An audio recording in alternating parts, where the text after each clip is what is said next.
सगळं त्यांना आमच्या भाजपच्या पदाधिकाऱ्यांना वारेवर सोडून दिलं. त्यांना काही विचारत नाही. शरद गावी सगळं रचना चालवत होता. त्याच्यामुळे तो भरत गावी तिकडेच होता. वेगवेगळ्या याच्यातच त्यांनी इकडे वेगळ्या हेमलता कार्यकर्त्यांमार्फत शितोडे, लढत. ती माफियाबाई, एवढी मोठी माफियाबाई तिला सोपून दिलं.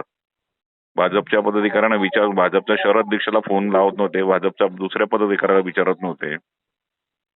दीपक कोणालाच बापू येणार नव्हतं मकरांना मला. विचारत नव्हते.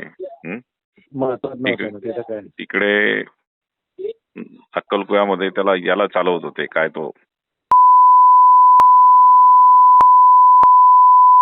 आणि त्याचं काहीच हे नव्हतं ना काय, त्याच्यामुळे ते पराभव झाला. नंदुरबार. जय आदिवासी. सर्वप्रथम विजय चौधरी यांचा जाहीर निषेध करतो.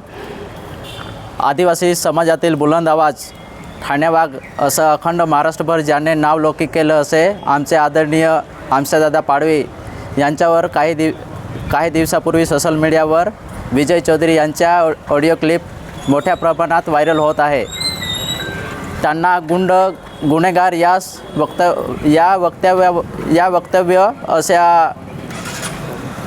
वक्तव्य करून आदिवासी जनतेमध्ये भावना दुखावल्या गेलेल्या आहे. तरी विजय चौधरी यांना नंदुरबार जिल्ह्यातून हकालपट्टी करण्याचा आम्ही आग्रह धरून निवेदन देत आहोत.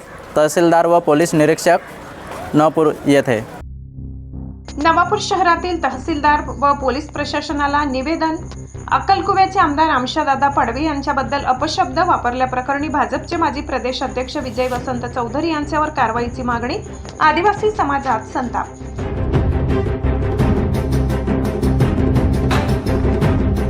अक्कलकुवा विधानसभा मतदारसंघाचे विद्यमान आमदार तथा आदिवासी समाजाचे नेते आमशा पाडवी यांच्याविषयी भ्रमणध्वनीवर अपमानास्पद, आक्षेपार्ह व एकेरी भाषेचा वापर केल्याप्रकरणी भारतीय जनता पक्षाचे माजी प्रदेश अध्यक्ष विजय वसंत चौधरी यांच्या विरोधात तीव्र संताप व्यक्त होत आहे. या प्रकरणी त्यांच्यावर कायदेशीर कारवाई करून त्यांना नंदुरबार जिल्ह्यातून हद्दपार करावे अशी मागणी करणारे निवेदन महसूल व पोलीस प्रशासनाला देण्यात आले आहे.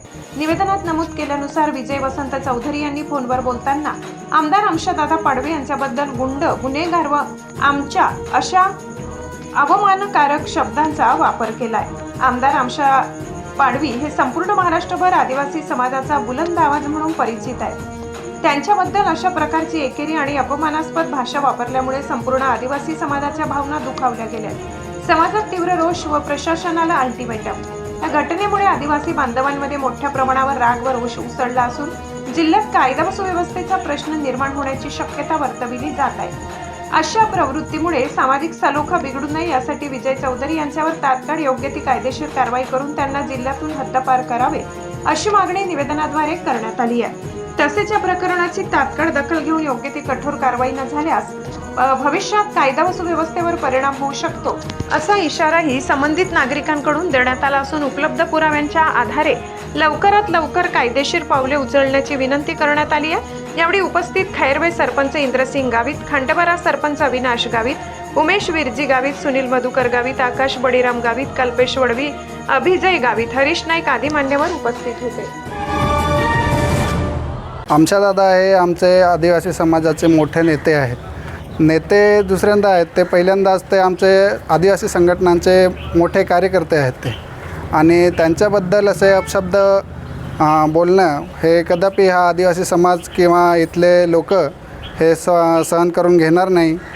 म्हणून आम्ही तहसीलदार साहेबांना सगळ्या आदिवासी समाजाच्या वतीने व आमचे जे मित्रपरिवार आहे यांच्या वतीने इथं तहसीलदार साहेबांना निवेदन द्यायला आलो आहेत की त्यांच्यावरती जे ॲट्रॉसिटी कायदा किंवा इतर कोणत्याही याच्याबद्दल ज्यांच्यावरती जी कारवाई करता येत असेल त्याबद्दल कारवाई करा. तसंच आम्ही पोलीस स्टेशनलाही हे निवेदन देत असून त्यांनाही सांगणार आहेत किंवा परत आदिवासी समाजावर अशी टीका करणे बरोबर नाही. पहिलेही पद्माकर वळवी साहेबांवरती अशी टीका केलेली होती. आता परत म्हणजे आदिवासी नेत्यावरती अशी टीका ही कोणी सहन करून घेणार नाही. त्याच्यामुळे आम्ही आज इथं तहसीलदार साहेबांना निवेदन द्यायला आलो.